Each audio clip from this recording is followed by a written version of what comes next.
There is nothing wrong with getting your buzz on now and again. But it's not hard to let alcohol use turn into abuse, especially if you're drinking to numb the pain or escape reality. Alcoholism can happen to anyone, but when you're a celebrity, fame can amplify the problem in ways that are as heartbreaking as they are shocking.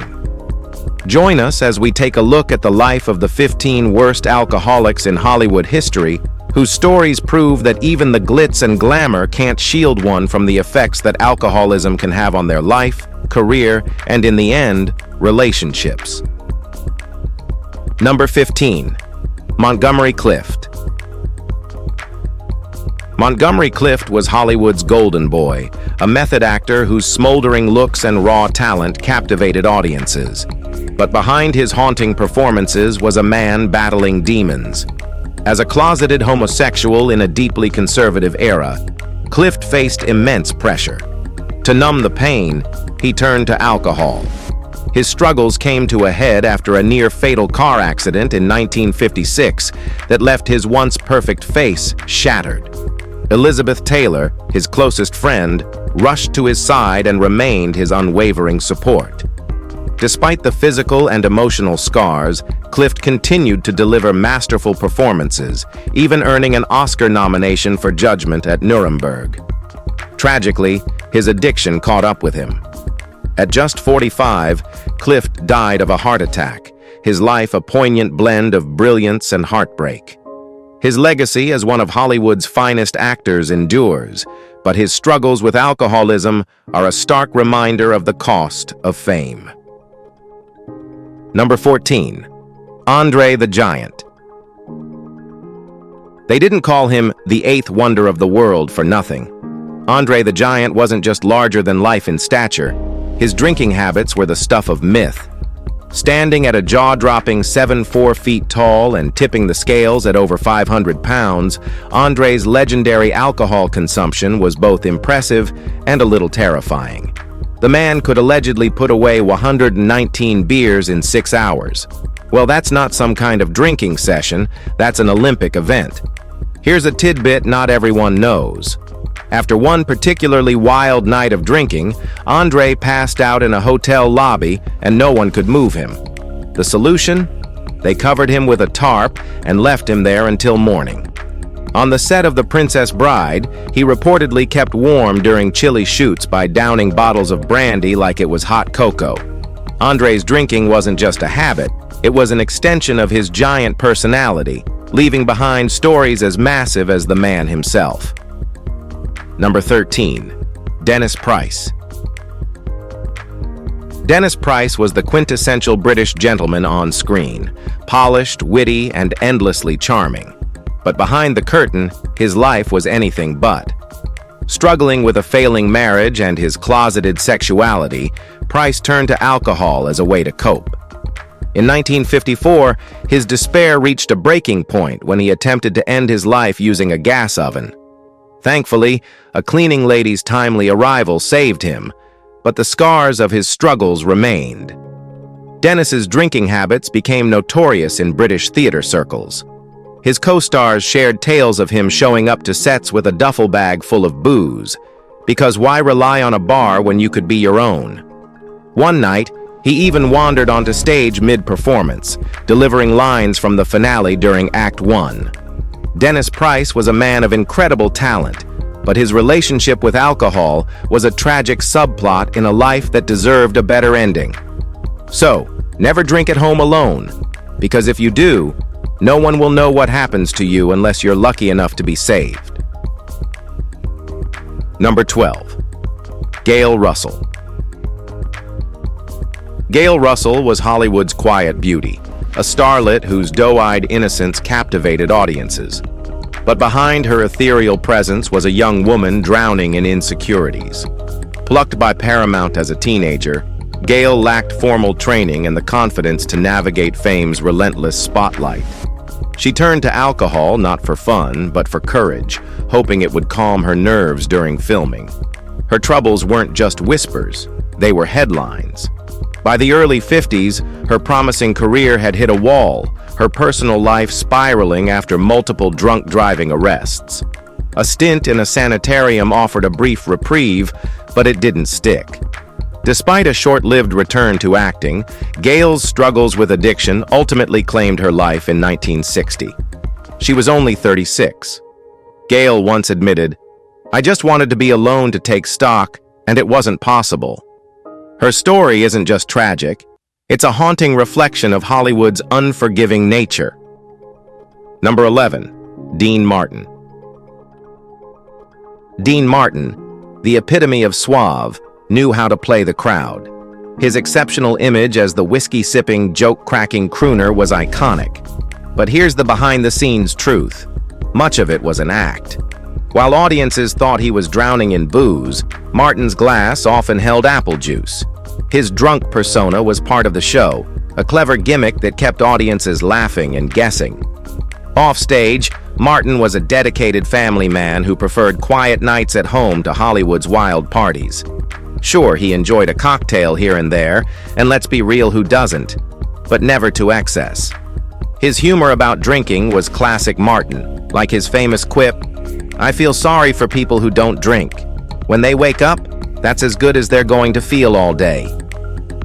Behind the charm was a man who knew how to balance the stage and real life.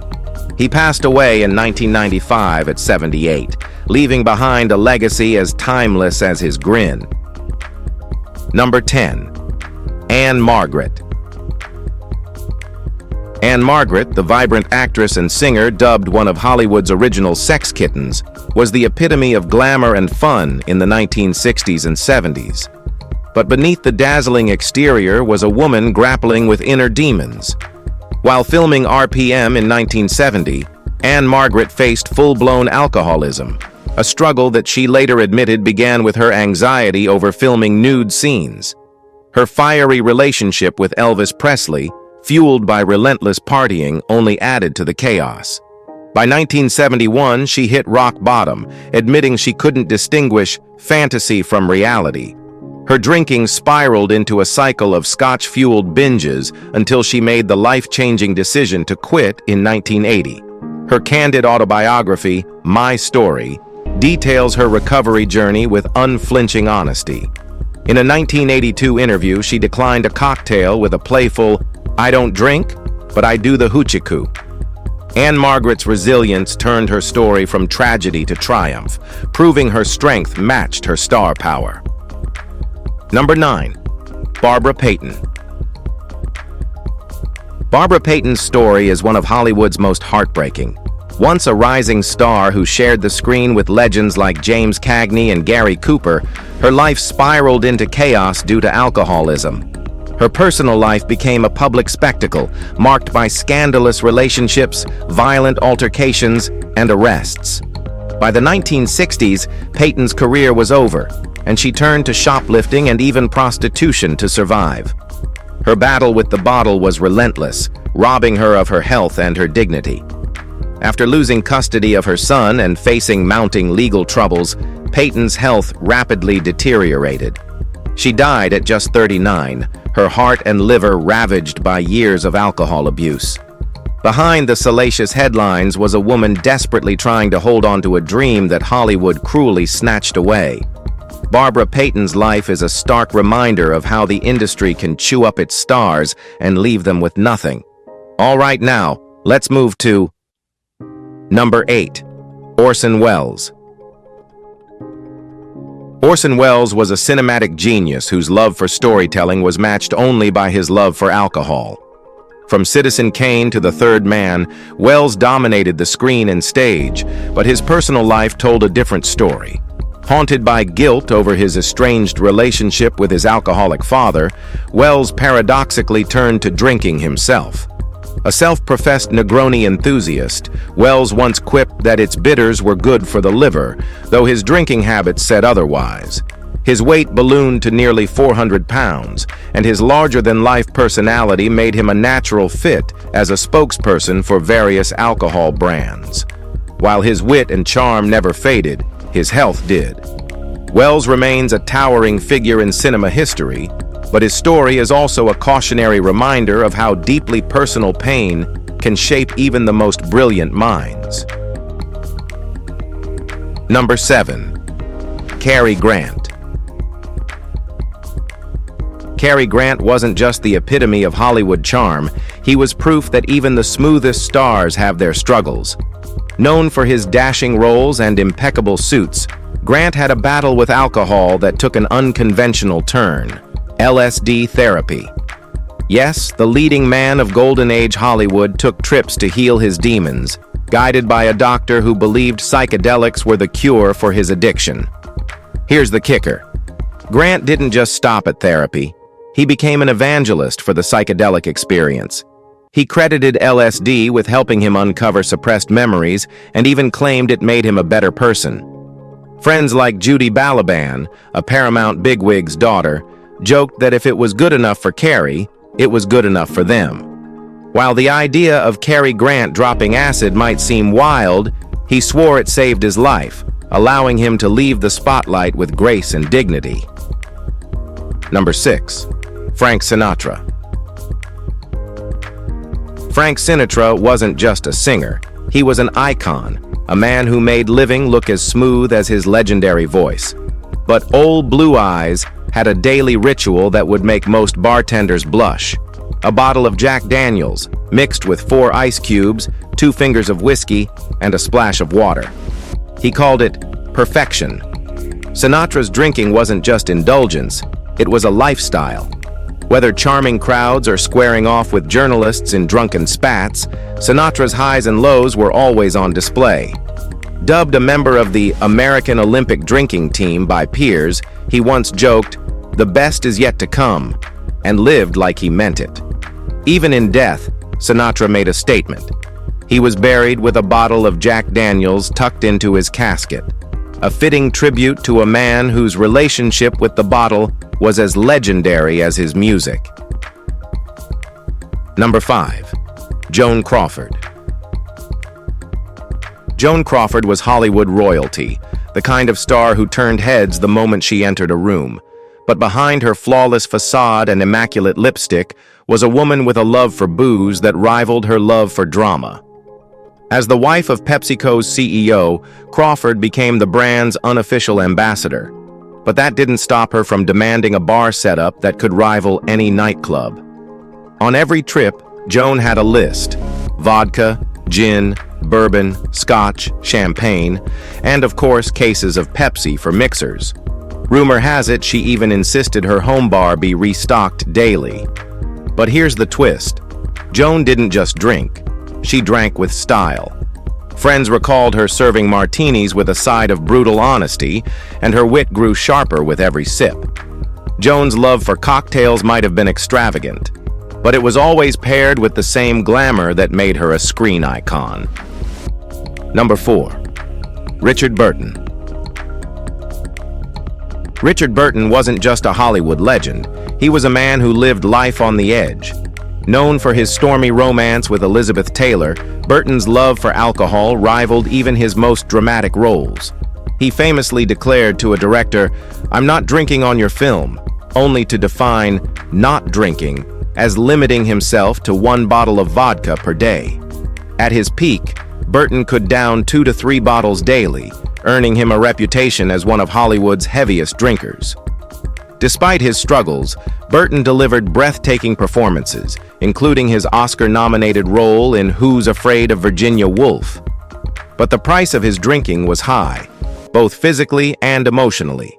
Even rehab couldn't undo the years of damage. By the time Burton passed away in 1984 at just 58, his health had been ravaged by cirrhosis and kidney disease. His story is a bittersweet reminder of a talent so brilliant, it burned itself out. Number 3. Humphrey Bogart. Humphrey Bogart was the epitome of Hollywood cool, but his love affair with whiskey was almost as famous as his iconic roles. While filming The African Queen, Bogey and director John Huston drank whiskey to avoid the contaminated water, staying healthy while the crew fell ill, a strategy that became part of Bogart lore. On set, Bogart was known for his unpredictability. He'd sometimes show up hungover in pajamas or riding a bicycle around the studio. Yet somehow, he managed to deliver unforgettable performances in classics like Casablanca and The Maltese Falcon. Off-camera, his drinking escapades were just as wild, banned from bars, embroiled in brawls, and always unapologetically himself. Sadly, his love of alcohol and smoking caught up with him. Bogart passed away from cancer in 1957, but his legacy remains as timeless as the roles he brought to life. If ever there was a star who could drink and act with equal finesse, it was Bogey. Number 2. Elizabeth Taylor. Elizabeth Taylor, a name synonymous with beauty and Hollywood glamour, was also a trailblazer in confronting addiction head-on. In 1983, she became the first celebrity to voluntarily check into the Betty Ford Center, a bold move that shattered the stigma surrounding rehab at the time. But why did Taylor, with her dazzling violet eyes and 8 marriages, decide to take this brave step? Years of painkiller abuse and alcoholism had taken their toll, and the pressure of being a public icon only magnified her struggles. Taylor later admitted her decision wasn't just for herself, but to inspire others quietly battling addiction. Her candidness didn't stop there. She became a fierce advocate for AIDS awareness and research, using her celebrity status to make a difference. Her wit and charm never waned. When once offered a drink after her recovery, she quipped, "I don't drink anymore, but I'm happy to toast with a soda." Taylor's life wasn't just a Hollywood story. It was a testament to resilience. Number 1. Clara Bow. Clara Bow was the original Hollywood it girl, a flapper-era star who defined the roaring 20s with her charm and charisma. But behind the infectious smile was a woman whose wild lifestyle made more headlines than her movies. Bow embraced the jazz age with abandon. Parties, affairs, and scandalous behavior followed her everywhere. One infamous story: Paramount president B.P. Schulberg once invited her to a party to honor a newly appointed judge. Clara arrived drunk, introduced herself to the judge with a kiss so passionate it scandalized the room, and proceeded to dance with him, right in front of his wife. Studio execs eventually had to drag her away. Bow's unapologetic spirit made her both a star and a magnet for controversy. While some tales about her were exaggerated, Clara's story is one of a woman who lived life on her own terms, even as Hollywood tried to box her into its rigid mold. If you enjoyed this video, be sure to like, share, and subscribe. Thanks for tuning in, and we'll see you in the next one.